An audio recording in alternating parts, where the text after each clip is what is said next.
예종이 일찍 세상을 떠난 후 정의대비는 어린 성종을 위해 수렴청정을 해야만 했다. 한자를 잘 모르는 정의대비로서는 한자를 잘 알고 또 영리한 측근이 필요했다. 조선 제8대 왕 예종 승하 후 성종이 왕위에 올랐다. 13살의 성종은 후계 교육도 받지 못한 상황이었다. 예종의 큰아들이 아니라 의경세자의 둘째 아들이었기 때문이다.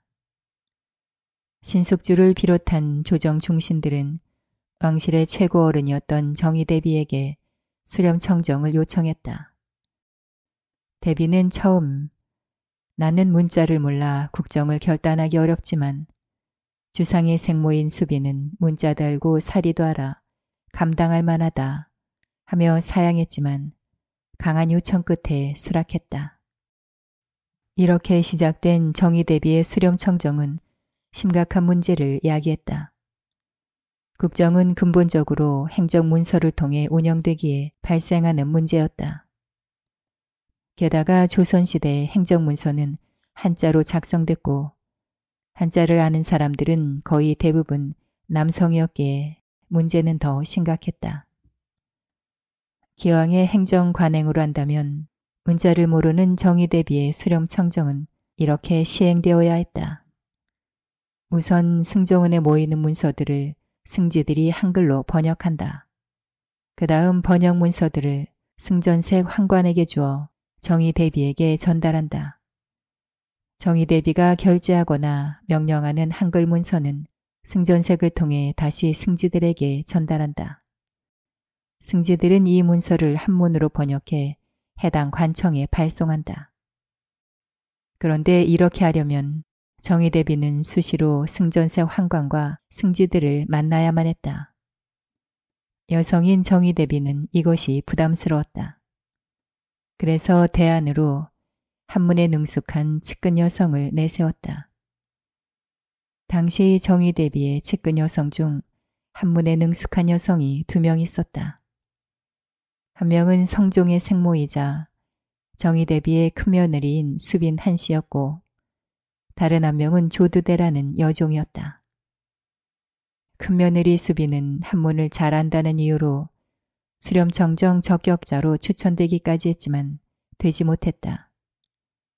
이에 따라 정의대비가 믿고 쓸 수 있는 측근은 조두대라는 여종일 수밖에 없었다. 조두대는 승전색 환관과 승지를 대신해 정의대비의 결제문과 명령문을 작성했다. 그 과정에서 정의대비에게 가는 행정문서는 조두대를 거쳤고 결제문이나 명령문 역시 조두대를 거쳤다. 정의대비와 조두대의 역할에 따라 승정원을 비롯한 궁중기구는 물론 의정부와 육조 등 중앙정부 조직이 유명무실화될 수 있었다. 조선시대 여종의 신분은 천민이었다. 그런 조두대가 정의대비와 함께 국가 권력 구조의 정점에 자리했다는 사실 자체가 역사적이었다. 나아가 조두대가 정의대비의 측근이 된 사연 역시 역사적이었다. 원래 조두대는 광평대군의 여종이었다. 광평대군은 세종과 소원왕후의 5째 아들로 용모가 아름답고 아버지 세종을 닮아 학문에 출중했다. 그는 문장, 글씨, 무예에도 빼어난 천재일 뿐 아니라 성품이 관대하고 자애롭기로 정평이 나 있었다. 광평대군은 다른 노비가 부러워할 만한 좋은 주인이었다. 1425년에 태어난 광평대군은 12살 되던 해에 신자수의 딸과 혼인해 출궁했다. 그 직후 세종은 광평대군을 모항군 이방번의 후사로 삼아 제사를 받들게 했다. 제1차 왕자의 난에서 부왕 태종에게 살해당한 모항군의 혼령을 위로하고 나아가 그의 미망인 왕씨를 봉양하게 하기 위해서였다. 부인 신씨와 함께 양모 왕씨를 모시고 살던 광평대군은 20살 되던 해 7월에 첫째 아들을 보았지만 그해 12월에 부스럼을 앓다가 세상을 떠났다. 젊은 나이에 갑자기 저승으로 간 광평대군도 불쌍한 인생이지만 태어난 지 5개월 만에 아버지를 잃은 아이 역시 불쌍한 팔자라 하겠다. 그러나 제3자의 이 같은 동정이 어찌 부인 신씨의 슬픔과 같으랴. 충격을 받은 부인 신씨는 머리를 깎고 여승이 됐다. 피덩이를 남기고 저승으로 떠난 아들, 그리고 피덩이를 남기고 출가해버린 며느리를 보면서 세종의 마음은 어땠을까? 그 마음을 가늠하기는 어렵지만 어쨌든 세종은 손자를 살려야 했다. 기록에 의하면 피덩이 손자를 불쌍히 여긴 세종은 유모에게 명하여 안고 앞으로 나오게 한 후 친히 수복이라는 자를 지어주었다고 한다. 아버지 몫까지 오래오래 살며 만복을 누리라는 뜻이었다. 또한 세종은 광평대군의 양모 왕씨로 하여금 손자를 기르게 했는데 궁중에 잔치나 모임이 있으면 함께 들어오게 했다. 그러다가 5살이 되자 아예 궁중에 들여서 키웠는데 세종은 훗날의 문종과 세조에게 너희들이 나중에 내 뜻을 본받아 이 아이를 보살펴 오래오래 변치 말라 하고 당부하곤 했다. 이 손자가 훗날의 영순군이었다. 피덩이 때부터 영순군을 돌보며 키운 사람은 사실상 유모와 몸종이었다. 영순군의 유모는 홍씨라는 여성이었고 조두대는 바로 몸종이었다. 조두대는 세종 때 영순군을 시중들기 위해 처음 입궁했다. 이후 영순군은 출궁했지만 조두대는 궁중에 그대로 남아 궁녀가 됐다. 한문에 능통했을 뿐만 아니라 영리했기 때문이었다. 문종, 단종, 세조, 예종 때에 걸쳐 궁녀 조두대는 영순군과 궁중을 이어주는 끈이기도 했다. 세조는 그 어느 국왕보다도 조두대를 신임하고 중용했다. 부왕 세종의 유언 때문이었다. 세조는 조카 영순군을 친아들처럼 애지중지했다. 그 연장선상에서 빗덩이 영순군을 길러준 조두대를 신임하고 중용했던 것이다. 이런 인연을 중시한 정의대비는 세조 사후에 조두대를 더더욱 신임하고 중용해 국가 권력 구조의 정점에 올려놓기까지 했다. 한문을 모르기에 어쩔 수 없이 중용했다는 면에서 보면 실용적인 마음의 발로라 할 수 있지만 이전의 인연을 중시했다는 면에서 보면 자비한 마음의 발로라 할 수 있다. 정의대비의 수렴청정 기간 중 조두대의 공식 직함은 전원이었다. 정의대비의 말씀을 관장하는 궁녀라는 뜻으로서 황관으로 치면 승전색에 해당했다. 전원 조두대는 한문 실력뿐만 아니라 정치 감각도 뛰어났다. 실록에 의하면 조두대는 재상 이철견의 수양녀였다.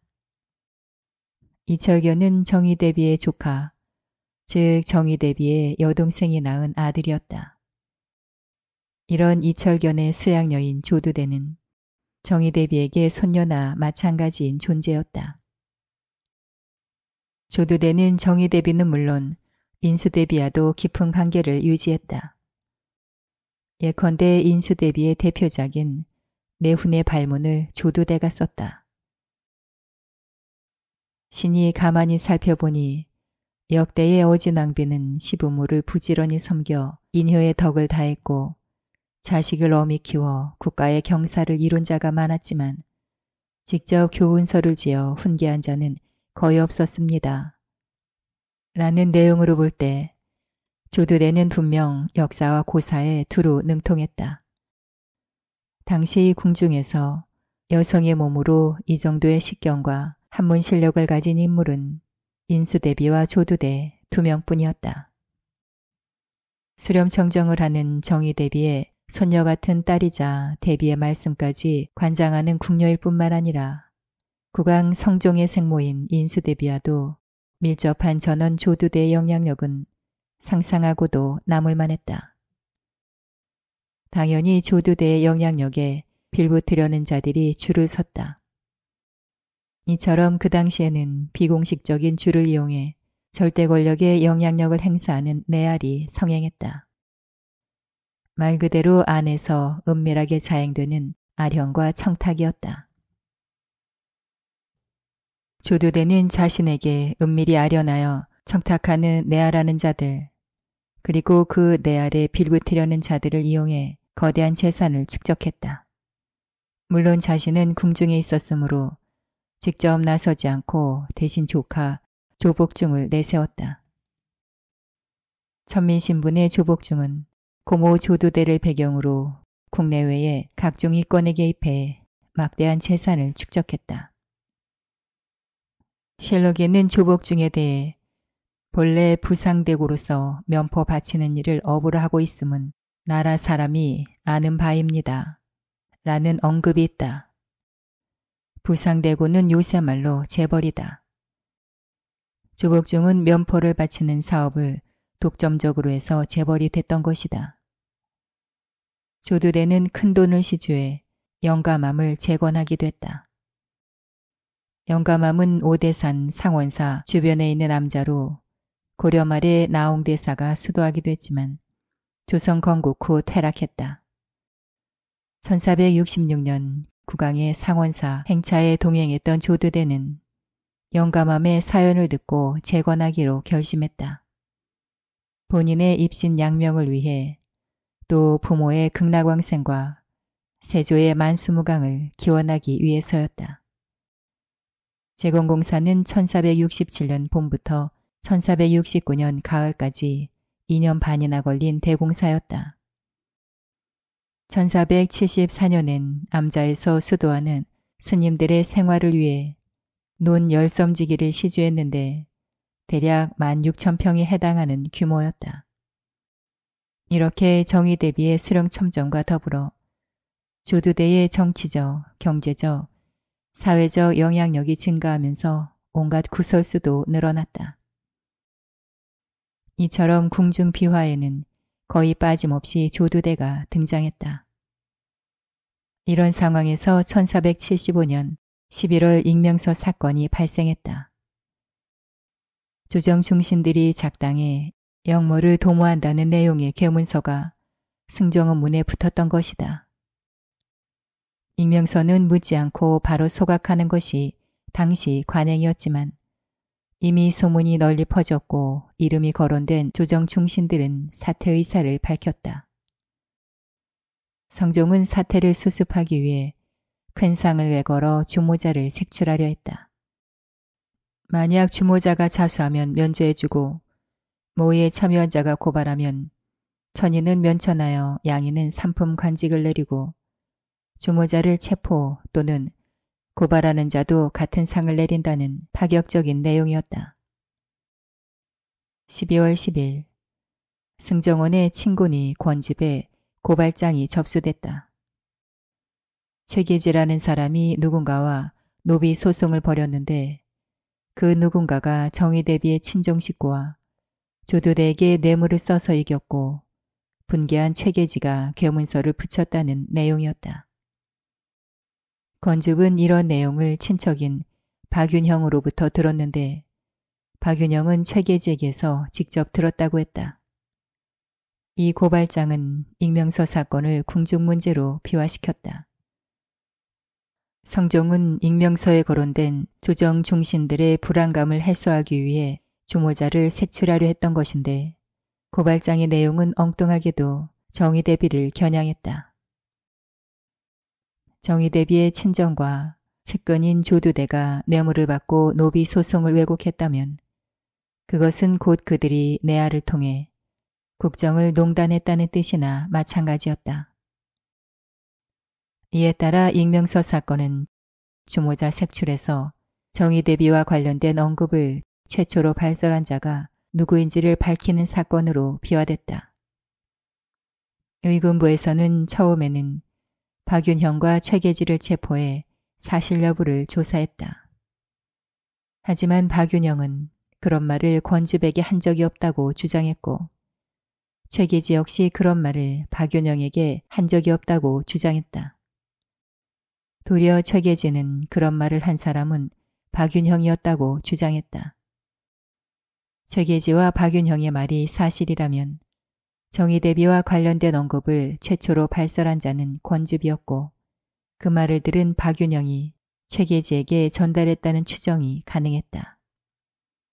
그렇다면 권집은 자신의 죄를 박윤형과 최계지에게 뒤집어 씌우기 위해 먼저 고발장을 제출했다는 추정도 가능했다. 이렇게 되자 의금부는 다시 권집을 체포해 조사했지만 그는 물론 사실무근이라고 주장했다. 결국 정의대비와 관련된 언급을 최초로 한 자가 누구인지는 오리무중에 빠져들었고 도리어 그 발언의 진위 여부가 논란으로 떠오르기 시작했다. 이 논란은 정의대비의 수렴 청정이 정상적으로 이루어지고 있는지를 따지는 것이나 마찬가지였다. 조사가 진행되고 논란이 거세질수록 곤란해진 사람은 오히려 정의대비였다. 궁지에 몰린 정의대비는 12월 13일 승정원에 다음과 같은 명령서를 내렸다. 처음에 주상이 어리고 대신들이 나의 수렴 청정을 요청하기에 나는 사양하지 못했다. 그 후 나는 매사에 조심하고 노력했는데 지금 최계지의 말에 전원 조두대가 정의대비에게 아뢰지도 않고 제멋대로 판단하여 소송 판결을 내렸다라는 내용까지 있다. 이것은 내가 수렴 청정을 하기에 나타난 결과이다. 정치는 부인의 일이 아니고 또 이제 주상이 총명하니 업무가 비록 번거롭다고 해도 어찌 결단하기 어렵겠는가. 정의대비 스스로 모든 책임을 지고 수렴 청정을 그만두겠다는 내용이었다. 성종과 조정 중신들은 만류했지만 정의대비의 강경한 고집으로 결국 퇴진이 결정됐다. 성종 7년 1월 13일이었다. 이렇게 정의대비의 수렴 청정 7년은 불명예스럽게 막을 내렸다. 돌이켜보면 정의대비의 불명예 퇴진은 사소하다면 사소한 익명서 사건이 발단이었다. 그리고 익명서의 발단은 정의대비의 친정과 측근, 조두대의 국정농단으로 최계지가 억울하게 패소했다고 하는 소송 사건이었다. 그런데 실제 최계지의 패소가 국정농단 때문인지 아니면 최계지 본인의 잘못 때문인지는 확인되지 않았다. 정의대비가 퇴진하면서 최계지 사건은 흐지부지됐고 정의대비의 친정과 조두대에 대한 조사는 전혀 이루어지지 않았기 때문이다. 지금의 시각에서 보면 최계지 사건에서 국정농단이 있었을 수도 없었을 수도 있다. 다만 중요한 것은 최계지 사건에 등장하는 최계지 본인을 비롯해 권집, 박윤형 그 모두가 국정농단을 당연한 것으로 생각했다는 사실이다. 그들은 비록 그런 말을 최초로 발설한 자가 누구인지를 놓고 서로 다른 주장을 펼쳤지만 국정농단이 있었다는 사실 자체에 대해선 이견이 없었다. 이들의 인식은 바로 그 당시 백성들의 여론이었다. 물론 이런 여론은 문자를 모르는 정의대비를 대신하는 조두대를 국회에서 나타난 것일 수도 있고 실제 조두대에 국정농단이 있었기에 나타난 것일 수도 있다. 진실이 무엇이든 정의대비가 수렴청정을 시행하면서 조두대를 측근으로 두는 한 이런 여론은 없어질 수가 없었다.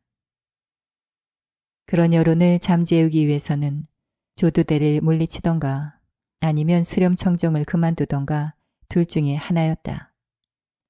정의대비는 조두대를 내치는 대신 수렴청정을 포기했다. 권력의 속성상 그 맛을 본 사람이 자발적으로 권력을 내려놓기가 거의 불가능함을 동서고금의 역사는 말한다. 그런데 정의대비는 자발적으로 불명예 퇴진을 택했다. 성종에 대한 믿음도 믿음이지만 조두대를 희생시키지 않기 위해서였다.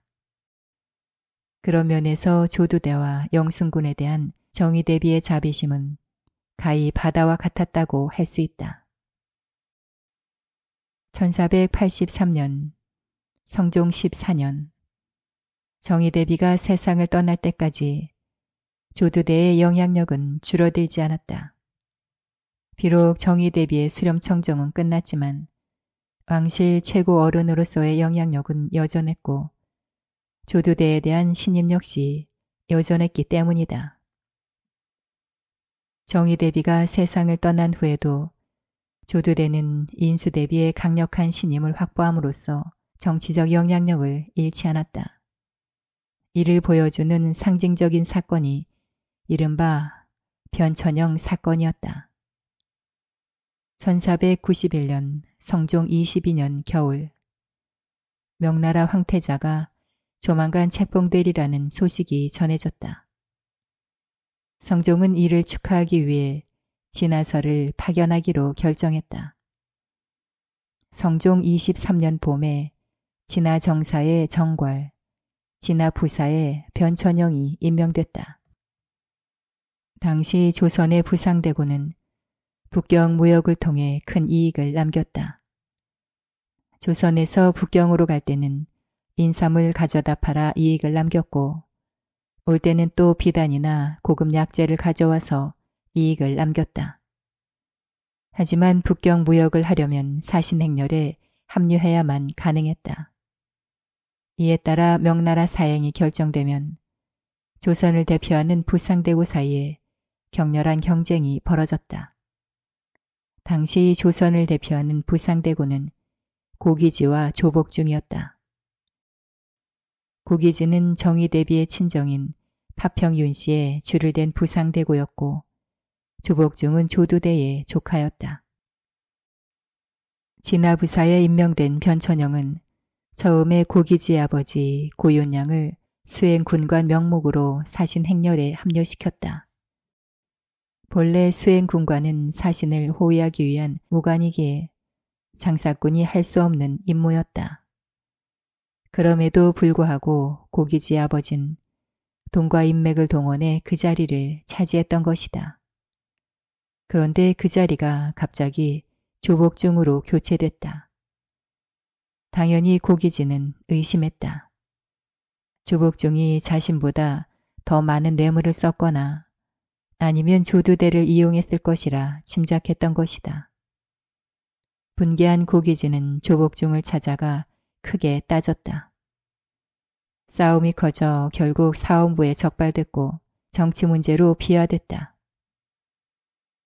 사원부를 비롯한 3사에서는 변천영은 물론 고기지와 조복중도 어미조사에 처벌할 것을 요청했다. 이에 따라 의금부에서는 고기지와 조복중을 체포해 조사했다. 그런데 당시 백성들 사이에는 조복중은 분명 죄를 받지 않을 것이고 엉뚱한 자들만 화를 당할 것이다 라는 소문이 파다했다. 배후인 조두대를 처벌하지 않는 한 조복중의 처벌이 불가능하다는 여론이었다. 이에 따라 3사에서는 조두대도 엄히 조사할 것을 요청했다. 그러나 여론의 예상대로 조두대에 대한 조사는 이루어지지 않았다. 조사 후 진화분사 변천영은 교체됐을 뿐만 아니라 패가 망신했다. 하지만 조복중은 멀쩡했다. 진화부사는 재상급인데 그런 변천영도 패가 망신하는 마당에 천민인 조복중이 멀쩡했다는 것은 결국 조두대의 영향력이 그 정도로 막강했다는 반증이었다. 이에 사관은 성종실록에서 이런 논평을 남겼다. 조복중은 전원 조씨의 조카이다. 조씨는 광평대군의 계집종으로서 어려서 입궁했는데 문자를 해독하고 이도를 잘했다. 세조 때부터 자문 일을 맡아보더니 정의대비의 총애를 받아 멋대로 권세를 부렸다. 재상 이철견 등이 빌붙었는데 변천영 역시 평상시부터 빌붙어 갑자기 고관에 올랐다. 변천영은 조북종을 데려감으로써 전원 조씨에게 아부하려다가 마침내 이 때문에 패가 망신했다. 위 사건이 일어난 성종 23년은 이미 정의대비가 세상을 떠난 지 10년이 되는 시점이었다. 그럼에도 이런 일이 발생한 이유는 조두대의 내알이 여전히 강력했기 때문이다. 당시 조두대의 내알을 받아준 사람은 인수대비였다. 정의대비와 비교할 때 인수대비는 몇 가지 차이점이 있었다. 우선 정의대비는 문자를 몰랐지만 인수대비는 문자를 알았다. 또 정의대비는 수렴청정을 했지만 인수대비는 그러지 못했다. 그럼에도 불구하고 두 대비 사이에는 같은 점도 많았다. 가장 현저하게 드러나는 같은 점은 내알을 조장했다는 사실이었다. 정의대비의 경우 내알은 일면 불가피한 면이 있었다. 문자를 모르기에 수렴청정을 하면서 어쩔 수 없이 운자를 아는 조두대를 중용했다고 볼 수 있기 때문이다. 반면 인수대비는 문자를 잘 알았고 수렴청정을 하지도 않았다. 객관적인 면에서 볼 때 조두대를 측근으로 둘 이유는 별로 없었다. 그럼에도 인수대비는 왜 조두대를 측근에 두어 내알을 조장했을까? 가장 큰 이유는 시부모인 세조와 정의대비가 중용했기 때문이었다. 시부모가 쓰던 사람을 며느리 입장에서 매정하게 내치지 못했던 것이다. 그런 면에서 인수대비는 정의대비와 마찬가지로 조두대에게 매우 자비로웠다. 인수대비는 아들인 성종이나 월산대군, 그리고 손자인 연산군에게는 매정한 어머니 또는 할머니로 알려져 있지만 측근에게는 매우 자비로웠다. 특히 조두대와 백어린이라는 두 여성에게 자비로웠다. 원래 백어린이는 문종이 세자이던 시절 세자빈 권씨의 여종이었다. 그녀는 강선의 부인이었으며 소문이 자자할 정도로 총명했다. 세자빈 권씨는 훗날에 경혜공주를 출산한 후 총명한 백씨를 유모로 들였던 것이다. 하지만 계유정난 이후 경혜공주의 남편 영양위 정종이 영모로 몰려 죽은 후 백씨는 수양대군에게로 넘어갔다. 수양대군은 총명한 백씨를 큰아들에게 주었고 그 인연으로 백씨는 훗날 성종이 되는 자산군의 유모가 되었다.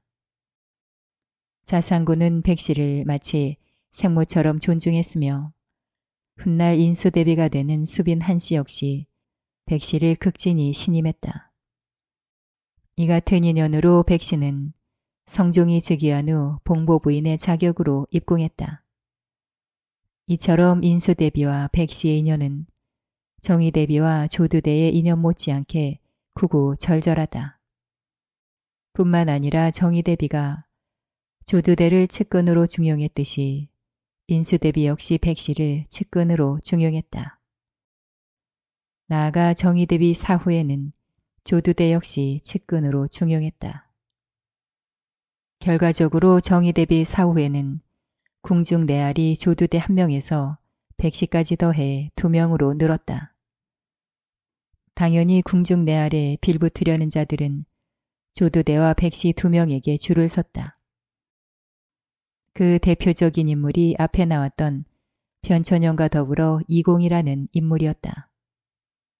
이공은 세종 때에 유명한 역법학자 이순지의 부친인데 실록에는 가혹하다 싶을 정도의 사론이 여러 차례 실려 있다. 예컨대 이런 사론이 대표적이다. 처음에 이공이 봉보부인 백씨의 조카 딸을 첩으로 삼고 백씨 부부를 부모처럼 섬겼다. 순천부사가 되어서는 몰래 뇌물을 들여 백씨와 깊이 사귀었다. 임기가 만료되어 곧 승지가 됐다가 일 때문에 파직됐는데 또 얼마 안 되어 특별히 가선대부에 올라 호조 판서가 됐다. 백씨가 아들을 장가들이던 날 이공이 백씨의 집안일을 마치 늙은 종처럼 맡아보았으므로 듣는 사람들이 다 비루하게 여겼다. 하지만 이공은 권세와 이익을 달게 여겨 스스로 좋은 계책이라고 생각했다. 안주 목사가 되어서는 더욱 부지런히 섬겨 뇌물을 땅으로 나르고 바다로 날라 바쳤다. 개인적인 측면에서 보면 정의대비나 인수대비는 조두대와 백씨에게 바다처럼 자비로웠다. 그러나 국가적으로 볼 때 그 자비심이 공식적인 행정조직을 무력화시키고 내아를 조장했으며 성종의 치세를 불명예스럽게 했다. 이런 실수를 방지하기 위해 유교 지식인들이 제시한 대표적인 처방이 대학 연의의 엄내치였다. 궁중의 여성이나 환관이 정치에 참여하지 못하도록 엄의하는 것, 즉 내아를 방지하는 것이 바로 엄내치였다. 동서고금의 역사를 보면 엄내치에 소홀하여 비극에 빠진 권력자들이 헤아릴 수 없다. 이런 면들을 알면 한 나라 역사가 허망하기도 하고 두렵기도 하다. 조선 제8대왕 예종 승하 후 성종이 왕위에 올랐다. 13살의 성종은 후계 교육도 받지 못한 상황이었다. 예종의 큰아들이 아니라 의경세자의 둘째 아들이었기 때문이다. 신숙주를 비롯한 조정 중신들은 왕실의 최고 어른이었던 정의대비에게 수렴청정을 요청했다. 대비는 처음 나는 문자를 몰라 국정을 결단하기 어렵지만 주상의 생모인 수비는 문자 달고 사리도 알아 감당할 만하다 하며 사양했지만 강한 요청 끝에 수락했다. 이렇게 시작된 정의대비의 수렴청정은 심각한 문제를 야기했다. 국정은 근본적으로 행정문서를 통해 운영되기에 발생하는 문제였다. 게다가 조선시대 행정문서는 한자로 작성됐고 한자를 아는 사람들은 거의 대부분 남성이었기에 문제는 더 심각했다. 기왕의 행정 관행으로 한다면 문자를 모르는 정의대비의 수렴청정은 이렇게 시행되어야 했다. 우선 승정원에 모이는 문서들을 승지들이 한글로 번역한다. 그 다음 번역 문서들을 승전색 환관에게 주어 정의대비에게 전달한다. 정의대비가 결제하거나 명령하는 한글 문서는 승전색을 통해 다시 승지들에게 전달한다. 승지들은 이 문서를 한문으로 번역해 해당 관청에 발송한다. 그런데 이렇게 하려면 정의대비는 수시로 승전색 환관과 승지들을 만나야만 했다. 여성인 정의대비는 이것이 부담스러웠다. 그래서 대안으로 한문에 능숙한 측근 여성을 내세웠다. 당시 정의대비의 측근 여성 중 한문에 능숙한 여성이 2명 있었다. 한 명은 성종의 생모이자 정의대비의 큰며느리인 수빈 한씨였고 다른 한 명은 조두대라는 여종이었다.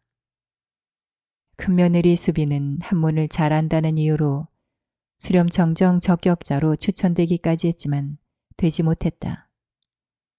이에 따라 정의대비가 믿고 쓸 수 있는 측근은 조두대라는 여종일 수밖에 없었다. 조두대는 승전색 환관과 승지를 대신해 정의대비의 결제문과 명령문을 작성했다. 그 과정에서 정의대비에게 가는 행정문서는 조두대를 거쳤고 결제문이나 명령문 역시 조두대를 거쳤다. 정의대비와 조두대의 역할에 따라 승정원을 비롯한 궁중기구는 물론 의정부와 육조 등 중앙정부조직이 유명무실화될 수 있었다. 조선시대 여종의 신부는 천민이었다. 그런 조두대가 정의대비와 함께 국가 권력 구조의 정점에 자리했다는 사실 자체가 역사적이었다. 나아가 조두대가 정의대비의 측근이 된 사연 역시 역사적이었다. 원래 조두대는 광평대군의 여종이었다. 광평대군은 세종과 소원왕후의 5째 아들로 용모가 아름답고 아버지 세종을 닮아 학문에 출중했다. 그는 문장, 글씨, 무예에도 빼어난 천재일 뿐 아니라 성품이 관대하고 자애롭기로 정평이 나 있었다. 광평대군은 다른 노비가 부러워할 만한 좋은 주인이었다. 1425년에 태어난 광평대군은 12살 되던 해에 신자수의 딸과 혼인해 출궁했다. 그 직후 세종은 광평대군을 무안군 이방번의 후사로 삼아 제사를 받들게 했다. 제1차 왕자의 난에서 부왕 태종에게 살해당한 무안군의 혼령을 위로하고 나아가 그의 미망인 왕씨를 봉양하게 하기 위해서였다. 부인 신씨와 함께 양모 왕씨를 모시고 살던 광평대군은 20살 되던 해 7월에 첫째 아들을 보았지만 그해 12월에 부스럼을 앓다가 세상을 떠났다. 젊은 나이에 갑자기 저승으로 간 광평대군도 불쌍한 인생이지만 태어난 지 5개월 만에 아버지를 잃은 아이 역시 불쌍한 팔자라 하겠다. 그러나 제3자의 이 같은 동정이 어찌 부인 신씨의 슬픔과 같으랴. 충격을 받은 부인 신씨는 머리를 깎고 여승이 됐다. 피덩이를 남기고 저승으로 떠난 아들, 그리고 피덩이를 남기고 출가해버린 며느리를 보면서 세종의 마음은 어땠을까? 그 마음을 가늠하기는 어렵지만 어쨌든 세종은 손자를 살려야 했다. 기록에 의하면 피덩이 손자를 불쌍히 여긴 세종은 유모에게 명하여 안고 앞으로 나오게 한 후 친히 수복이라는 자를 지어주었다고 한다. 아버지 몫까지 오래오래 살며 만복을 누리라는 뜻이었다. 또한 세종은 광평대군의 양모, 왕씨로 하여금 손자를 기르게 했는데 궁중에 잔치나 모임이 있으면 함께 들어오게 했다. 그러다가 5살이 되자 아예 궁중에 들여서 키웠는데 세종은 훗날의 문종과 세조에게 너희들이 나중에 내 뜻을 본받아 이 아이를 보살펴 오래오래 변치 말라 하고 당부하곤 했다. 이 손자가 훗날의 영순군이었다. 핏덩이 때부터 영순군을 돌보며 키운 사람은 사실상 유모와 몸종이었다. 영순군의 유모는 홍씨라는 여성이었고 조두대는 바로 몸종이었다. 조두대는 세종 때 영순군을 시중들기 위해 처음 입궁했다. 이후 영순군은 출궁했지만 조두대는 궁중에 그대로 남아 궁녀가 됐다. 한문에 능통했을 뿐만 아니라 영리했기 때문이었다. 문종, 단종, 세조, 예종 때에 걸쳐 궁녀 조두대는 영순군과 궁중을 이어주는 끈이기도 했다. 세조는 그 어느 국왕보다도 조두대를 신임하고 중용했다. 부왕 세종의 유언 때문이었다. 세조는 조카 영순군을 친아들처럼 애지중지했다. 그 연장선상에서 핏덩이 영순군을 길러준 조두대를 신임하고 중용했던 것이다. 이런 인연을 중시한 정의대비는 세조 사후에 조두대를 더더욱 신임하고 중용해 국가 권력 구조의 정점에 올려놓기까지 했다. 한문을 모르기에 어쩔 수 없이 중용했다는 면에서 보면 실용적인 마음의 발로라 할 수 있지만 이전의 인연을 중시했다는 면에서 보면 자비한 마음의 발로라 할 수 있다. 정의대비의 수렴청정 기간 중 조두대의 공식 직함은 전원이었다. 정의대비의 말씀을 관장하는 궁녀라는 뜻으로서 황관으로 치면 승전색에 해당했다. 전원 조두대는 한문 실력뿐만 아니라 정치 감각도 뛰어났다. 실록에 의하면 조두대는 재상 이철견의 수양녀였다. 이철견은 정의대비의 조카, 즉 정의대비의 여동생이 낳은 아들이었다. 이런 이철견의 수양녀인 조두대는 정의대비에게 손녀나 마찬가지인 존재였다. 조두대는 정의 대비는 물론 인수 대비와도 깊은 관계를 유지했다. 예컨대 인수 대비의 대표작인 내훈의 발문을 조두대가 썼다. 신이 가만히 살펴보니 역대의 어진왕비는 시부모를 부지런히 섬겨 인효의 덕을 다했고 자식을 엄히 키워 국가의 경사를 이룬 자가 많았지만 직접 교훈서를 지어 훈계한 자는 거의 없었습니다. 라는 내용으로 볼 때 조두대는 분명 역사와 고사에 두루 능통했다. 당시 궁중에서 여성의 몸으로 이 정도의 식견과 한문 실력을 가진 인물은 인수대비와 조두대 두 명뿐이었다. 수렴청정을 하는 정의대비의 손녀 같은 딸이자 대비의 말씀까지 관장하는 궁녀일 뿐만 아니라 국왕 성종의 생모인 인수대비와도 밀접한 전원 조두대의 영향력은 상상하고도 남을 만했다. 당연히 조두대의 영향력에 빌붙으려는 자들이 줄을 섰다. 이처럼 그 당시에는 비공식적인 줄을 이용해 절대 권력의 영향력을 행사하는 내알이 성행했다. 말 그대로 안에서 은밀하게 자행되는 아령과 청탁이었다. 조두대는 자신에게 은밀히 아련하여 청탁하는 내알하는 자들, 그리고 그 내알에 빌붙으려는 자들을 이용해 거대한 재산을 축적했다. 물론 자신은 궁중에 있었으므로 직접 나서지 않고 대신 조카 조복중을 내세웠다. 천민신분의 조복중은 고모 조두대를 배경으로 국내외에 각종 이권에 개입해 막대한 재산을 축적했다. 실록에는 조복중에 대해 본래 부상대고로서 면포 바치는 일을 업으로 하고 있음은 나라 사람이 아는 바입니다. 라는 언급이 있다. 부상대고는 요새말로 재벌이다. 조복중은 면포를 바치는 사업을 독점적으로 해서 재벌이 됐던 것이다. 조두대는 큰돈을 시주해 영감함을 재건하기도 했다. 영감함은 오대산 상원사 주변에 있는 암자로 고려 말에 나홍대사가 수도하기도 했지만 조선 건국 후 퇴락했다. 1466년 국왕의 상원사 행차에 동행했던 조두대는 영감함의 사연을 듣고 재건하기로 결심했다. 본인의 입신 양명을 위해 또 부모의 극락왕생과 세조의 만수무강을 기원하기 위해서였다.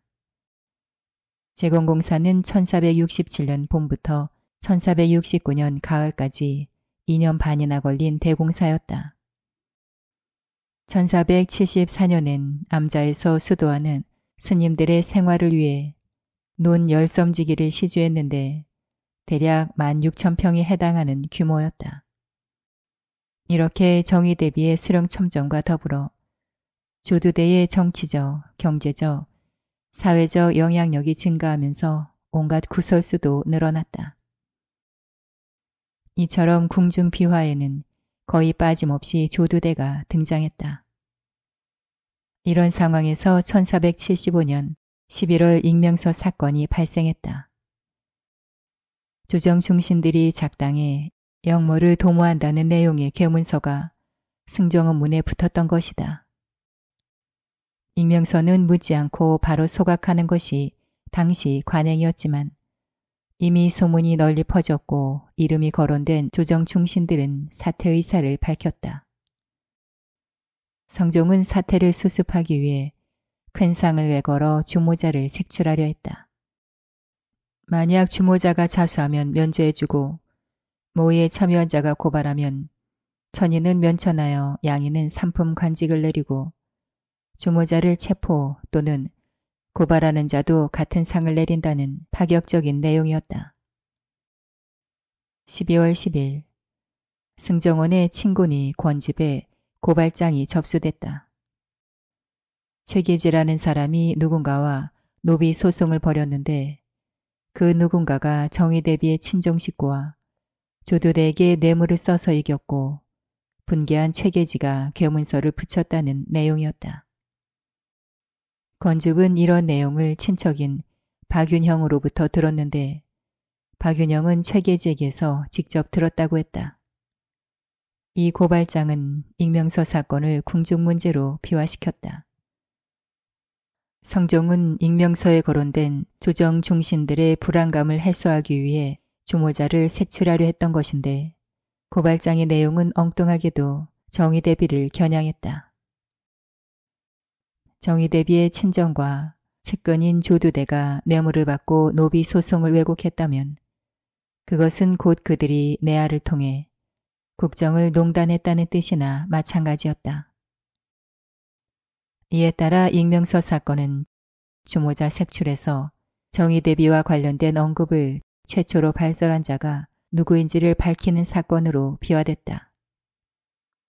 의금부에서는 처음에는 박윤형과 최계지를 체포해 사실 여부를 조사했다. 하지만 박윤형은 그런 말을 권집에게 한 적이 없다고 주장했고 최계지 역시 그런 말을 박윤형에게 한 적이 없다고 주장했다. 도리어 최계지는 그런 말을 한 사람은 박윤형이었다고 주장했다. 최계지와 박윤형의 말이 사실이라면 정의대비와 관련된 언급을 최초로 발설한 자는 권집이었고 그 말을 들은 박윤형이 최계지에게 전달했다는 추정이 가능했다. 그렇다면 권집은 자신의 죄를 박윤형과 최계지에게 뒤집어 씌우기 위해 먼저 고발장을 제출했다는 추정도 가능했다. 이렇게 되자 의금부는 다시 권집을 체포해 조사했지만 그는 물론 사실무근이라고 주장했다. 결국 정의대비와 관련된 언급을 최초로 한 자가 누구인지는 오리무중에 빠져들었고 도리어 그 발언의 진위 여부가 논란으로 떠오르기 시작했다. 이 논란은 정의대비의 수렴 청정이 정상적으로 이루어지고 있는지를 따지는 것이나 마찬가지였다. 조사가 진행되고 논란이 거세질수록 곤란해진 사람은 오히려 정의대비였다. 궁지에 몰린 정의대비는 12월 13일 승정원에 다음과 같은 명령서를 내렸다. 처음에 주상이 어리고 대신들이 나의 수렴 청정을 요청하기에 나는 사양하지 못했다. 그 후 나는 매사에 조심하고 노력했는데 지금 최계지의 말에 전원 조두대가 정의대비에게 아뢰지도 않고 제멋대로 판단하여 소송 판결을 내렸다라는 내용까지 있다. 이것은 내가 수렴 청정을 하기에 나타난 결과이다. 정치는 부인의 일이 아니고 또 이제 주상이 총명하니 업무가 비록 번거롭다고 해도 어찌 결단하기 어렵겠는가. 정의대비 스스로 모든 책임을 지고 수렴 청정을 그만두겠다는 내용이었다. 성종과 조정 중신들은 만류했지만 정의대비의 강경한 고집으로 결국 퇴진이 결정됐다. 성종 7년 1월 13일이었다. 이렇게 정의대비의 수렴 청정 7년은 불명예스럽게 막을 내렸다. 돌이켜보면 정의대비의 불명예 퇴진은 사소하다면 사소한 익명서 사건이 발단이었다. 그리고 익명서의 발단은 정의대비의 친정과 측근, 조두대의 국정농단으로 최계지가 억울하게 패소했다고 하는 소송 사건이었다. 그런데 실제 최계지의 패소가 국정농단 때문인지 아니면 최계지 본인의 잘못 때문인지는 확인되지 않았다. 정의대비가 퇴진하면서 최계지 사건은 흐지부지됐고 정의대비의 친정과 조두대에 대한 조사는 전혀 이루어지지 않았기 때문이다. 지금의 시각에서 보면 최계지 사건에서 국정농단이 있었을 수도 없었을 수도 있다. 다만 중요한 것은 최계지 사건에 등장하는 최계지 본인을 비롯해 권집, 박윤형 그 모두가 국정농단을 당연한 것으로 생각했다는 사실이다. 그들은 비록 그런 말을 최초로 발설한 자가 누구인지를 놓고 서로 다른 주장을 펼쳤지만 국정농단이 있었다는 사실 자체에 대해선 이견이 없었다. 이들의 인식은 바로 그 당시 백성들의 여론이었다. 물론 이런 여론은 문자를 모르는 정의대비를 대신하는 조두대를 국회에서 나타난 것일 수도 있고 실제 조두대에 국정농단이 있었기에 나타난 것일 수도 있다. 진실이 무엇이든 정의대비가 수렴청정을 시행하면서 조두대를 측근으로 두는 한 이런 여론은 없어질 수가 없었다. 그런 여론을 잠재우기 위해서는 조두대를 물리치던가 아니면 수렴청정을 그만두던가 둘 중에 하나였다. 정의대비는 조두대를 내치는 대신 수렴청정을 포기했다. 권력의 속성상 그 맛을 본 사람이 자발적으로 권력을 내려놓기가 거의 불가능함을 동서고금의 역사는 말한다. 그런데 정의대비는 자발적으로 불명예 퇴진을 택했다. 성종에 대한 믿음도 믿음이지만 조두대를 희생시키지 않기 위해서였다. 그런 면에서 조두대와 영순군에 대한 정의대비의 자비심은 가히 바다와 같았다고 할 수 있다. 1483년, 성종 14년, 정의대비가 세상을 떠날 때까지 조두대의 영향력은 줄어들지 않았다. 비록 정의대비의 수렴청정은 끝났지만 왕실 최고 어른으로서의 영향력은 여전했고 조두대에 대한 신임 역시 여전했기 때문이다. 정의대비가 세상을 떠난 후에도 조두대는 인수대비의 강력한 신임을 확보함으로써 정치적 영향력을 잃지 않았다. 이를 보여주는 상징적인 사건이 이른바 변천영 사건이었다. 1491년 성종 22년 겨울, 명나라 황태자가 조만간 책봉되리라는 소식이 전해졌다. 성종은 이를 축하하기 위해 진화설을 파견하기로 결정했다. 성종 23년 봄에 진화 정사의 정괄, 진화 부사의 변천영이 임명됐다.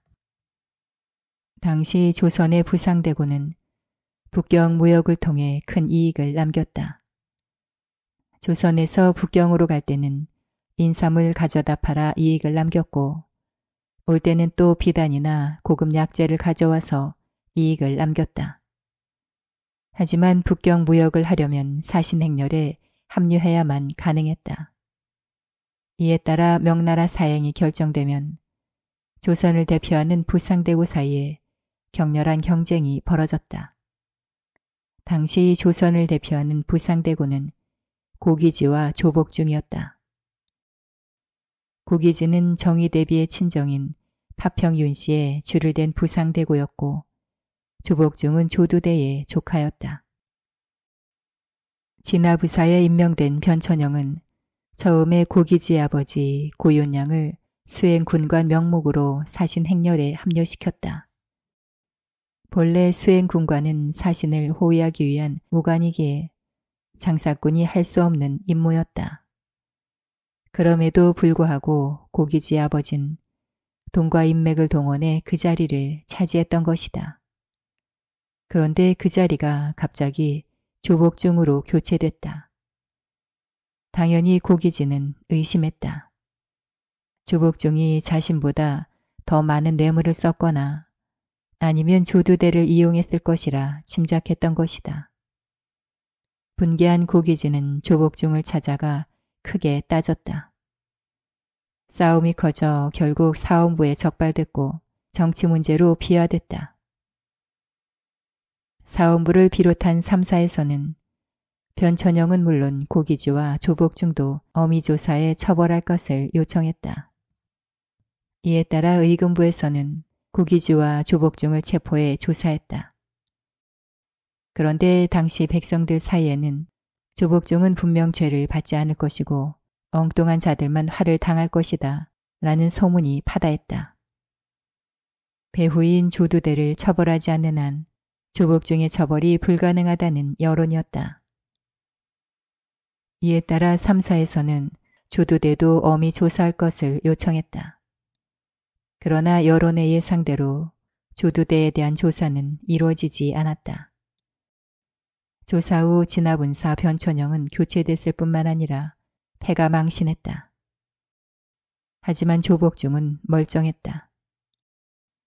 진압우사는 재상급인데 그런 변천영도 패가 망신하는 마당에 천민인 조복중이 멀쩡했다는 것은 결국 조두대의 영향력이 그 정도로 막강했다는 반증이었다. 이에 사관은 성종실록에서 이런 논평을 남겼다. 조복중은 전원 조씨의 조카이다. 조씨는 광평대군의 계집종으로서 어려서 입궁했는데 문자를 해독하고 이도를 잘했다. 세조 때부터 자문 일을 맡아보더니 정의대비의 총애를 받아 멋대로 권세를 부렸다. 재상 이철견 등이 빌붙었는데 변천영 역시 평상시부터 빌붙어 갑자기 고관에 올랐다. 변천영은 조북종을 데려감으로써 전원 조씨에게 아부하려다가 마침내 이 때문에 패가 망신했다. 위 사건이 일어난 성종 23년은 이미 정의대비가 세상을 떠난 지 10년이 되는 시점이었다. 그럼에도 이런 일이 발생한 이유는 조두대의 내알이 여전히 강력했기 때문이다. 당시 조두대의 내알을 받아준 사람은 인수대비였다. 정의대비와 비교할 때 인수대비는 몇 가지 차이점이 있었다. 우선 정의대비는 문자를 몰랐지만 인수대비는 문자를 알았다. 또 정의대비는 수렴청정을 했지만 인수대비는 그러지 못했다. 그럼에도 불구하고 두 대비 사이에는 같은 점도 많았다. 가장 현저하게 드러나는 같은 점은 내알을 조장했다는 사실이었다.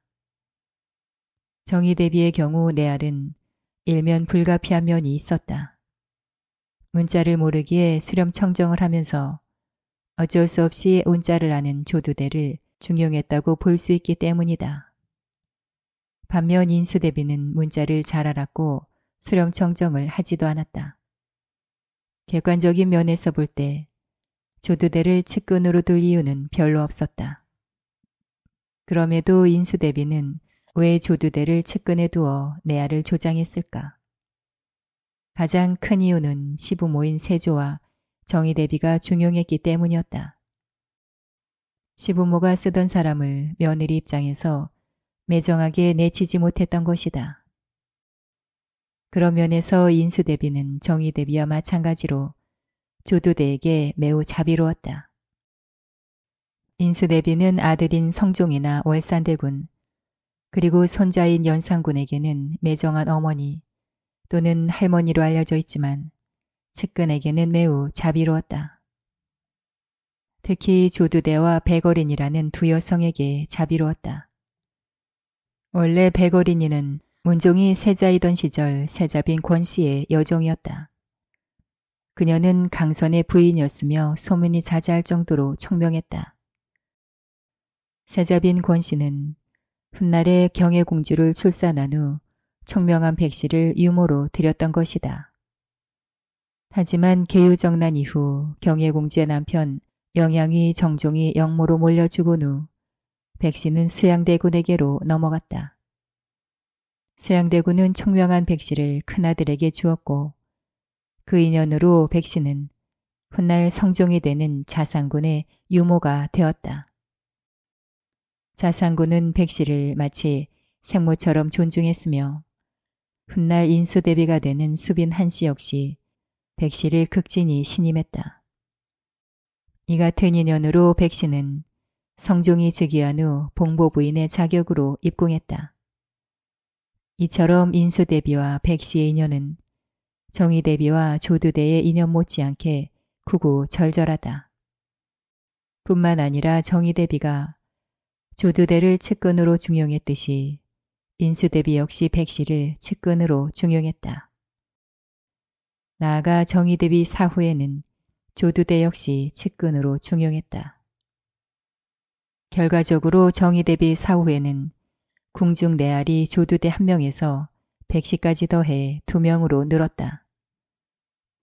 당연히 궁중 내 아래 빌붙으려는 자들은 조두대와 백시 2명에게 줄을 섰다. 그 대표적인 인물이 앞에 나왔던 변천연과 더불어 이공이라는 인물이었다. 이공은 세종 때에 유명한 역법학자 이순지의 부친인데 실록에는 가혹하다 싶을 정도의 사론이 여러 차례 실려 있다. 예컨대 이런 사론이 대표적이다. 처음에 이공이 봉보부인 백시의 조카 딸을 첩으로 삼고 백시 부부를 부모처럼 섬겼다. 순천부사가 되어서는 몰래 뇌물을 들여 백시와 깊이 사귀었다.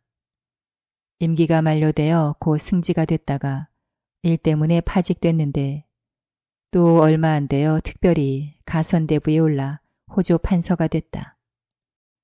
백시가 아들을 장가들이던 날 이공이 백시의 집안일을 마치 늙은 종처럼 맡아보았으므로 듣는 사람들이 다 비루하게 여겼다.